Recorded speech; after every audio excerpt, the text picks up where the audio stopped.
Salut mes petits bourgeons, bienvenue sur la chaîne Mélusine Spells. Moi c'est Mélusine et aujourd'hui je vais discuter un petit peu avec vous du fait d'être sorcière. Alors moi je suis sorcière, je pratique la sorcellerie depuis que j'ai 11 ans.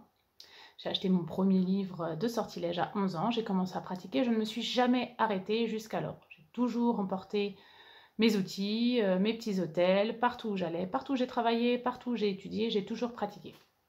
Donc c'est vraiment quelque chose qui m'est très personnel et voilà, c'est ce que je suis en fait.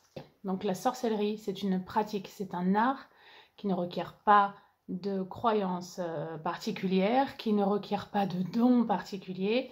C'est vraiment quelque chose sur lequel on travaille, un petit peu comme le yoga. Voilà. Vous pouvez faire du yoga une fois par semaine, une fois par mois, vous le faites quand même. C'est pas vraiment la fréquence. Évidemment, si vous voulez devenir yogi, il va falloir travailler très dur. Il y a des gens qui ont plus d'aptitude que d'autres, il y a des gens qui sont plus souples que d'autres, qui ont un petit peu plus de facilité. Ça n'empêche pas la pratique. Donc pour moi, la sorcellerie, c'est ça en fait. C'est vraiment un travail un petit peu de rigueur, d'apprentissage, mais il n'y a pas de vraies sorcières ou de fausses sorcières. Il n'y a pas de gens qui jouent à la sorcière. Il y a juste des gens qui suivent leur propre chemin, à leur propre rythme, et ça ne veut pas dire, c'est pas parce qu'on ne pratique pas tous les jours, c'est pas parce qu'on ne pratique pas toutes les cérémonies et tous les rituels et tout le temps, c'est pas parce qu'on n'a pas d'outils, c'est pas parce qu'on n'a pas de look particulier, c'est pas parce qu'on n'est pas très mystique que nous ne sommes pas des sorcières, ou des sorciers d'ailleurs. Donc la sorcellerie, ou la magie, alors il y en a beaucoup qui vont, j'entends déjà, je lis déjà tous les commentaires, ce n'est pas pareil.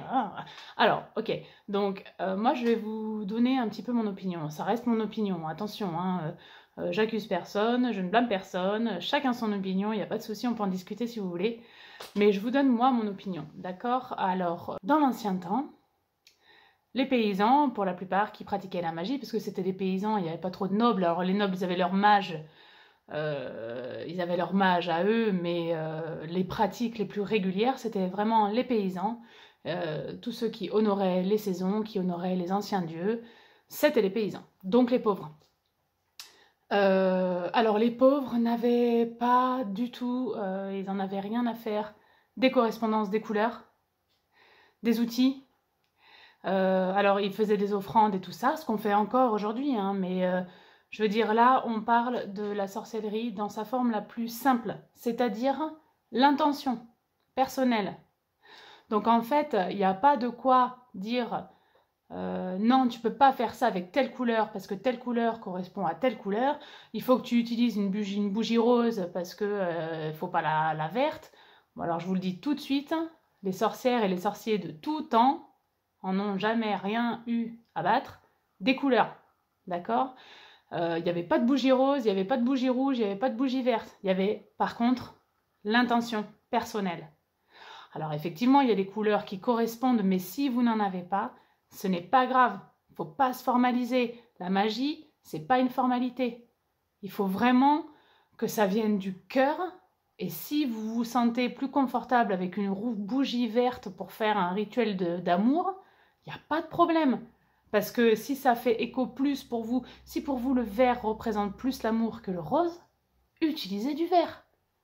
C'est l'intention qui compte. Vous mettez là votre âme, votre personnalité.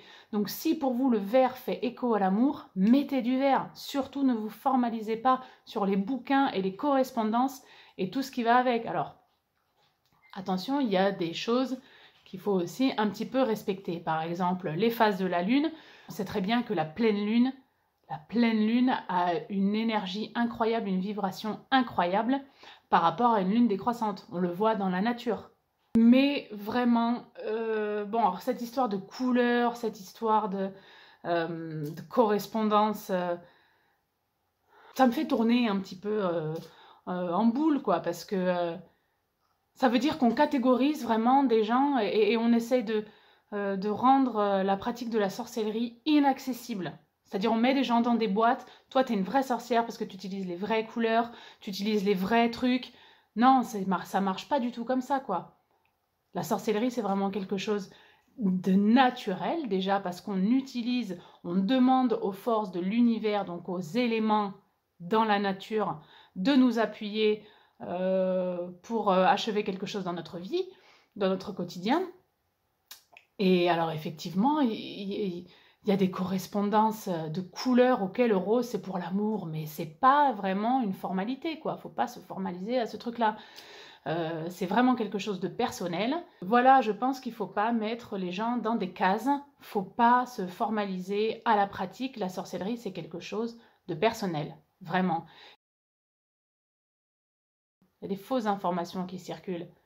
Il ne faut pas être de telle ou telle religion, il ne faut pas devenir Wicca pour pratiquer la magie. Vous pouvez être catholique, vous pouvez être musulman, vous pouvez être hindou, il n'y a pas de problème, quoi. La sorcellerie, c'est comme du yoga, ou c'est comme faire du violon, quoi. Ça ne requiert absolument aucun critère. Alors, il y a des gens qui sont plus talentueux que d'autres, c'est sûr qu'il y a des gens qui ont le flow qui coule déjà dans leurs veines, et il y a des gens qui doivent travailler un petit peu plus pour arriver à leur but, quoi. Mais c'est vraiment un chemin personnel. Alors moi, ça me fait m'arracher les cheveux quand j'entends des gens dire « Elle, c'est une fausse sorcière, elle fait ça, mais c'est pas pour de vrai, elle fait genre… Non, mais il n'y a pas de ça, quoi. Il n'y a pas de ça, en fait. À partir du moment où vous allumez une bougie pour honorer qui que ce soit, pour faire une prière, c'est déjà de la sorcellerie. C'est déjà de la sorcellerie. Moi, je fais des câlins aux arbres, j'apprends mes enfants à faire des câlins aux arbres, c'est déjà de la sorcellerie. Là, la sorcellerie, c'est pas une science mystique, quoi. Non, c'est quelque chose qui existe dans le quotidien. Là, faut sortir un petit peu du médiéval, quoi. La sorcellerie, ça se pratique tous les jours. Tous les jours, d'accord? C'est pas inaccessible. Tout le monde peut pratiquer la sorcellerie. Tout le monde. Moi, je connais des gens qui travaillent dans des banques qui sont sorciers, quoi.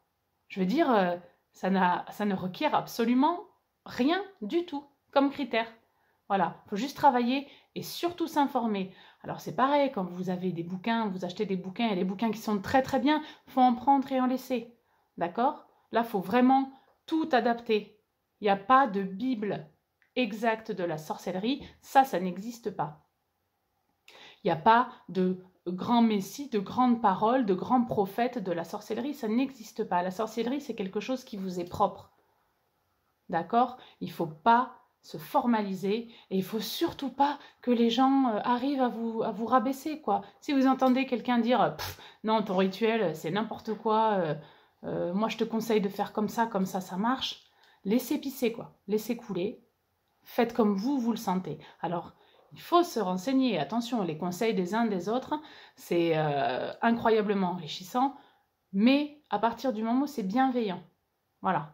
S'il n'y a pas de jugement, s'il n'y a pas d'imposition, s'il n'y a pas d'espèce de leçon imposée, prenez-le. Et en même temps, vous pouvez l'adapter. Voilà. Donc là, c'est pas forcément chacun fait son cercle comme il veut, chacun décore son hôtel comme il veut, chacun fait un livre des ombres ou pas. Tout ça, ce ne sont pas des critères de pratique. Moi, je pratique la magie depuis que j'ai 11 ans et aujourd'hui, j'en ai presque 35, je n'ai toujours pas de livre des ombres. Voilà, j'ai jamais écrit le livre des ombres parce que ça me gonfle, parce que j'ai pas besoin, parce que j'ai plein de bouquins, parce que je fais au feeling aussi. La plupart des rituels que je fais, je les fais au feeling. Je les fais comme ça, de tête. Des fois, j'écris 3 bouts de sortilège sur un bout de papier, mais c'est tout. Vu que c'est l'intention qui compte, il n'y a absolument pas de restriction, quoi. Les outils, c'est pareil. Vous n'avez pas besoin d'outils. Moi, j'ai accumulé plein de choses au fil des années. J'en ai et je m'en sers.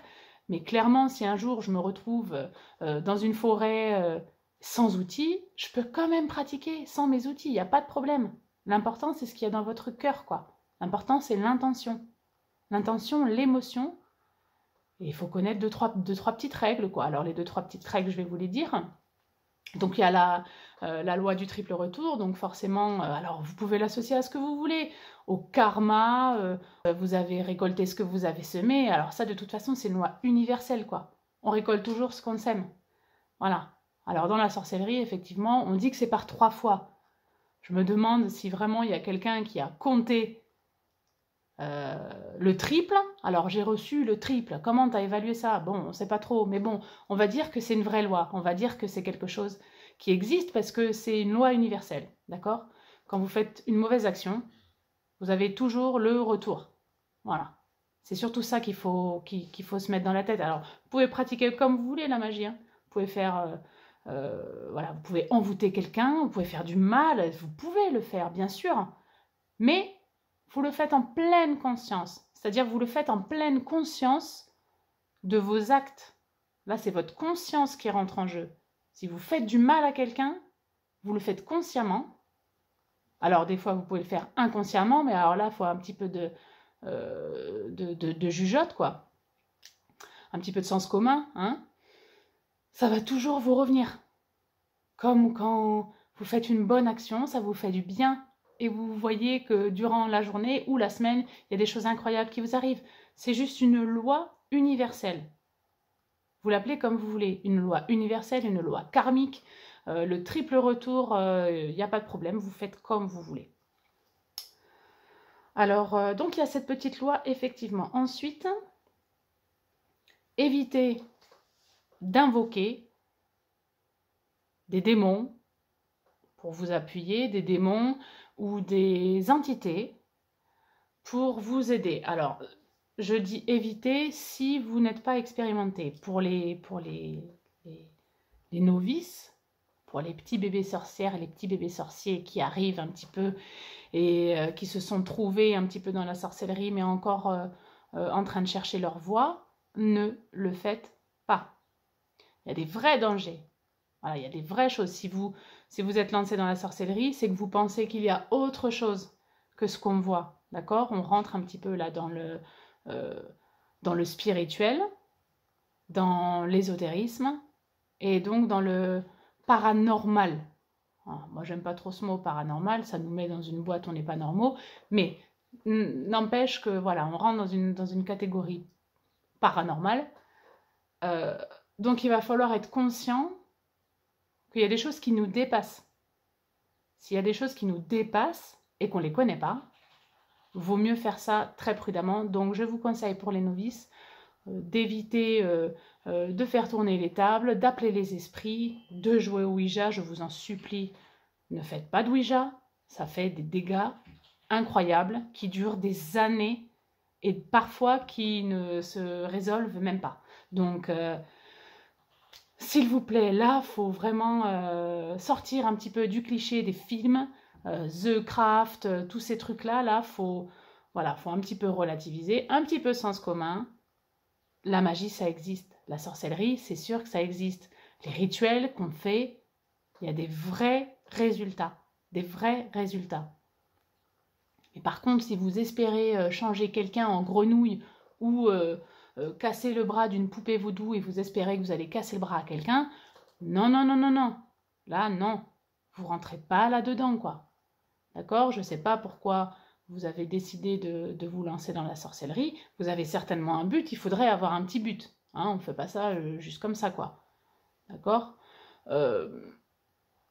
Il faut...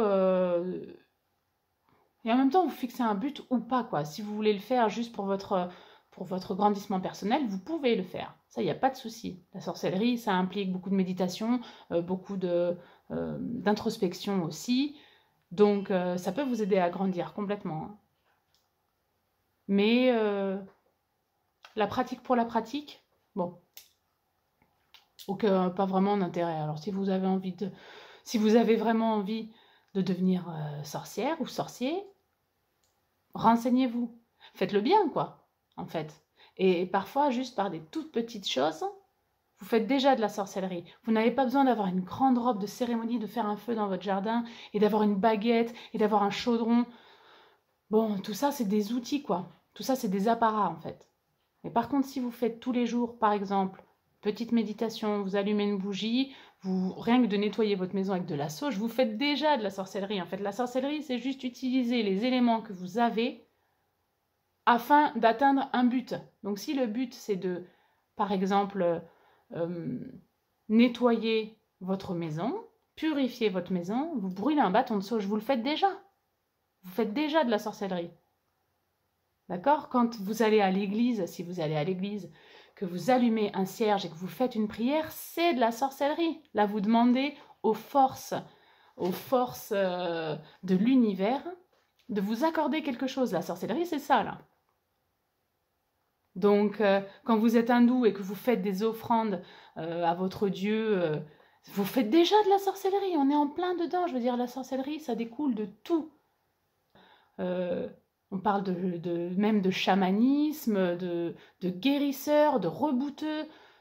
On y est dedans, quoi.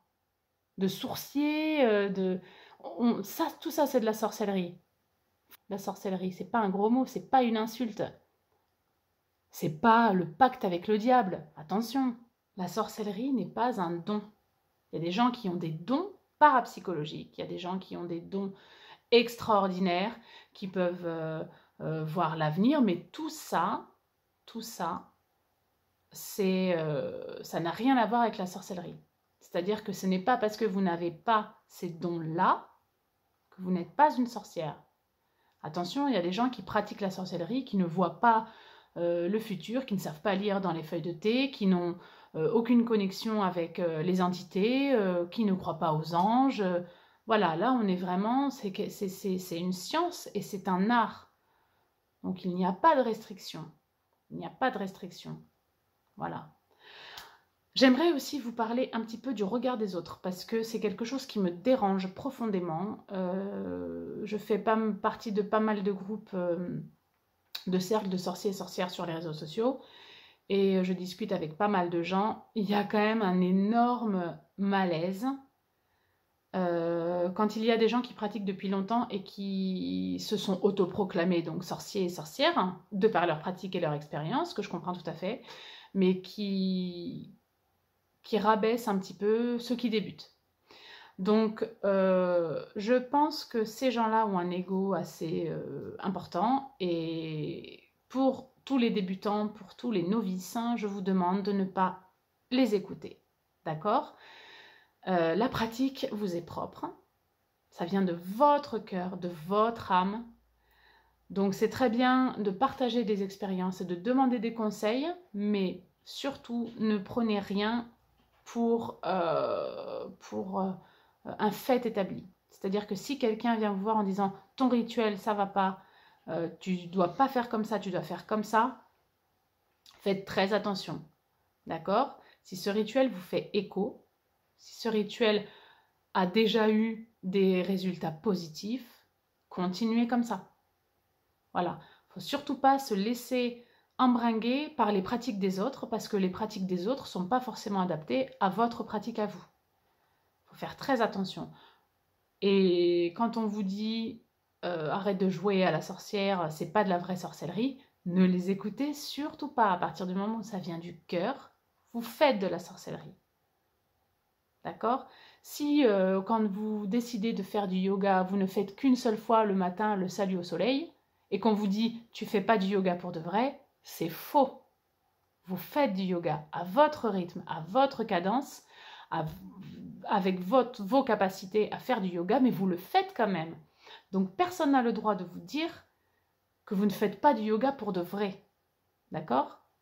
Il faut toujours commencer quelque part, peu importe votre âge, peu importe vos aptitudes, peu importe votre pratique, même si vous le faites une fois tous les 2 ans, vous faites quand même une fois tous les 2 ans de la sorcellerie, on est d'accord? Et donc vous êtes une sorcière. Donc pour moi c'est vraiment c'est quelque chose de tellement personnel que rien ni personne ne pourrait vous rabaisser en fait, en vous disant que ce que vous faites c'est inutile. Ce n'est pas vrai. Ce que vous faites c'est utile et c'est surtout utile pour vous-même. Si ça vous fait écho, si vous avez besoin de le faire et si les résultats en plus sont positifs et existent, il n'y a absolument aucune raison pour arrêter. Il n'y a absolument aucune raison pour vous diminuer, en fait. Donc j'aimerais dire à tous ces gens qui pensent qu'il y a des vraies sorcières et des fausses sorcières, j'aimerais leur dire que, ah bon, vraiment. Parce que si on peut s'autoproclamer sorcière, pourquoi pas les autres? Voilà. Qui décide, qui décide que oui, tu t'es autoproclamée sorcière, c'est bon, ça passe, mais toi, si tu t'autoproclames sorcière, non, ça va pas. Donc, qui a fait ça? Enfin, qui fait ça? Voilà, dites-moi ce que vous en pensez en commentaire quand même, parce que je suis curieuse. Moi, je pense qu'il faut arrêter un petit peu de mettre les gens dans des boîtes. Il faut sortir du placard. On n'est plus au temps des médiévales, là. La sorcellerie, c'est quelque chose que beaucoup de gens pratiquent tous les jours, sans même se rendre compte que c'est de la sorcellerie, mais peu importe comment ils l'appellent. Le petit rituel du matin, excusez-moi, mais le petit rituel du matin, on parle de rituel, là. C'est quelque chose qu'on fait tous les matins, et c'est quelque chose qui nous fait écho, qui nous fait sentir bien, et on a l'impression que si on ne le fait pas, il y a quelque chose qui va changer dans l'univers, là, la balance va un petit peu pencher. Donc, même cette notion de rituel, vous faites déjà de la sorcellerie. C'est pas parce qu'on ne fait pas des potions bouillonnantes dans des chaudrons ou qu'on ne fait pas des choses incroyables, qu'on demande des trucs extraordinaires, qu'on ne fait pas de la sorcellerie. Attention, hein. Moi, je fais de la sorcellerie tous les jours, toute la journée, sans m'en rendre compte. Et la plupart des gens le font aussi. Après, de ritualiser ces actes, de faire un cercle, de se protéger, de faire une demande bien particulière ou d'honorer quelque chose ou quelqu'un ou une date ou une période ou... Alors là, voilà, on appuie, on fait de la sorcellerie pure, on se met, on s'investit à fond dedans, mais c'est pas parce qu'on ne le fait pas, c'est pas parce qu'on fait que des petites choses comme ça qu'on ne fait pas de sorcellerie. Donc je voudrais vraiment, pour les novices, leur dire, continuez comme ça, c'est cool. Vous avez le droit de vous autoproclamer sorcière, vous avez le droit. Voilà, il va falloir lâcher un petit peu ce mysticisme, il va falloir sortir du placard tous. D'accord? C'est une science occulte. Occulte, ça veut dire caché. On n'est plus à l'époque médiévale, c'est fini. La chasse aux sorcières, c'est terminé. La sorcellerie moderne, c'est ça. On est dedans. On est dedans. Donc sortez du placard. On n'a pas besoin d'être super mystique, d'avoir des coupes de cheveux incroyables, des vêtements de ouf qui coûtent une blinde avec des pentagrammes, des trucs. Non, on n'a pas besoin de ça. On n'a pas besoin de ça. Déjà, l'amour de faire par exemple, du jardinage, vous faites déjà de la sorcellerie. Quand vous plantez des plantes à la pleine lune, quand vous coupez vos ongles à la pleine lune pour qu'ils poussent plus vite, ou que vous achetez des pierres, je veux dire, c'est déjà de la sorcellerie. Là, vous travaillez avec des éléments de l'univers qui vous entourent et qui ne sont pas tangibles, mais vous y croyez quand même. D'accord? Une maman qui achète un collier d'ambre pour son enfant, on est déjà dedans, quoi. C'est-à-dire que cette personne-là connaît les vertus de l'ambre, ils ne sont pas tangibles, d'accord? Ce n'est pas un médicament qu'on va acheter en pharmacie, mais pourtant, elle le fait. Parce qu'il y a une pratique derrière, il y a une croyance derrière qui dépasse un petit peu l'entendement. Et ça, c'est un acte magique d'utiliser les cristaux dans son quotidien. Donc moi, je pense que nous sommes tous des sorciers et des sorcières. Il y en a beaucoup qui ne veulent pas se l'avouer, il y en a beaucoup qui diabolisent le mot, même si ce n'est pas un gros mot. La sorcellerie, c'est pas une insulte d'être sorcière. Malgré tous les dessins animés qu'on nous balance avec les vilaines sorcières, elles sont toutes moches, elles sont toutes très vilaines. Bon, c'est dommage. C'est dommage, mais en même temps, je pense qu'il faut vraiment essayer de s'instruire, de s'informer, et un minimum de bon sens, en fait. Utilisez votre bon sens. La sorcellerie, c'est pas un acte mystique, caché, pas du tout, pas plus que la radiesthésie, pas plus que la psychologie, pas plus que la méditation. Voilà, tout ça, c'est... Alors, on a réussi à mettre des mots dedans parce que après beaucoup d'années d'études et de recherches de la science, on a trouvé enfin qu'il y avait des bénéfices là-dedans. Peut-être qu'un jour, la sorcellerie, ça va sortir comme ça. Incroyable, si vous faites un rituel d'amour, ça arrive vraiment, et ça sera une science, parce que la sorcellerie, c'est quand même une science occulte, cachée, c'est vrai, mais ça reste une science, et ça reste un art. La radiesthésie, ça a été utilisé pendant des décennies, pendant des siècles. Chaque village avait son radiesthésiste, donc son sourcier. Hein, attention, je parle de la sorcellerie là. Le pendule, les baguettes et tout ça. Chaque village avait son sourcier. Et c'était considéré comme un art. Alors que des centaines d'années avant, c'était considéré comme de la sorcellerie. La sorcellerie, attention, là, la sorcellerie où on emmenait les gens brûlés, quoi. Et maintenant, la radiesthésie, il y a certains pays qui utilisent des radiesthésistes pour les scènes de crime. Je veux dire, c'est incroyable. Donc ça rentre un petit peu dans les mœurs. Donc il faut sortir du placard là, il faut se sortir de cette espèce de cliché, de cette espèce de boîte fermée. La sorcellerie est accessible à tous. Alors, j'ai l'air un petit peu comme ça, tout feu, tout flamme, mais c'est vraiment quelque chose qui me heurte parce que je vois sur les réseaux sociaux des choses qui ne me plaisent pas du tout, des gens qui sont très agressifs et qui imposent vraiment leur idée comme si c'était la bonne et la parole d'évangile, si je peux dire là. Mais les bases de la sorcellerie, c'est que c'est vraiment quelque chose de personnel. Donc personne n'a le droit de vous juger dessus, en fait. Vous avez le droit d'échanger, c'est super. Pratiquer ensemble, c'est encore plus super. Chacun peut amener son petit côté, son petit truc en plus, si vous voulez. Mais personne n'a le droit de vous dire que ce que vous faites, c'est faux, ou ce que vous faites, ça ne sert à rien, ou que vous n'êtes pas une vraie pratiquante. Je ne veux pas que vous croyiez ces gens-là. Ne croyez pas ces gens-là. D'accord? Le pouvoir, il est intérieur. Votre pouvoir, il est intérieur. Voilà. Surtout, n'abandonnez jamais. Continuez continuez à vous instruire, continuez à vous informer. Surtout, n'écoutez pas les gens malveillants. Voilà. Les gens bienveillants, c'est ce qu'il faut dans le monde aujourd'hui. Les gens bienveillants. Jamais je ne dirais à quelqu'un, tu fais pas vraiment de la sorcellerie. Au contraire, si quelqu'un vient me voir, et ça arrive en me demandant des petits conseils pour les rituels, des petites correspondances, tout ça, mais c'est avec un grand plaisir que je vais l'aider et je vais certainement pas dire « Non, tu joues à la sorcière, t'es pas une vraie sorcière, laisse tomber ». Jamais j'oserais dire ça. La bienveillance, c'est la clé et l'information et le partage des savoirs, c'est le plus important. Donc je voudrais que vous méditiez là-dessus. Laissez-moi un petit commentaire, mes petits bourgeons, pour savoir un petit peu ce que vous pensez de tout ça. Je vous souhaite une très très belle journée, pluvieuse pour moi, pluvieuse et venteuse. Et je vous dis à très très bientôt pour une nouvelle vidéo sur la chaîne Mélusine Spells. N'oubliez pas de vous abonner, de mettre un petit pouce en l'air ou un petit pouce en bas si ça vous a pas plu, tant pis. Et laissez-moi un commentaire, je serai ravie d'y répondre. Je vous fais plein de gros bisous, mes petits bourgeons en fleurs. Salut!